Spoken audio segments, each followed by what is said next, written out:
இலங்கையில் அண்மையில் ஏற்பட்ட நிலச்சரிவுகள் மற்றும் வெள்ளத்தை தொடர்ந்து அவசர மீட்பு முயற்சிகளின் ஒரு பகுதியாக ஐக்கிய அரபு ராச்சியத்தின் தேடல் மற்றும் மீட்பு குழு கண்டியில் மேற்கொண்ட மீட்பு பணியில் 10 உடல்களை மீட்டுள்ளனர்.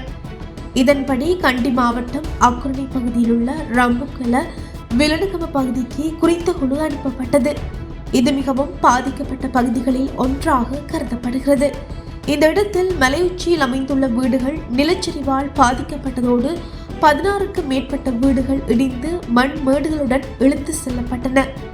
இந்த நிலையில் ஐக்கிய அரபு ராச்சியத்தின் குழு சிறப்பு உபகரணங்கள் மற்றும் கேனைன் அலகுகளை பயன்படுத்தி அந்த பகுதியில் தேடுதல் நடவடிக்கையை தொடங்கியுள்ளது.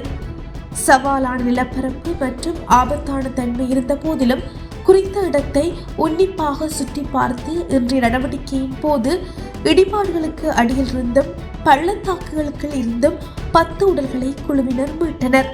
காணாமல் போனவர்களை கண்டுபிடிப்பதற்கான கள முயற்சிகளுடன் தொடர்புடைய இலங்கை அதிகாரிகளுடன் ஒருங்கிணைந்து இந்த நடவடிக்கை முன்னெடுக்கப்படுகிறது.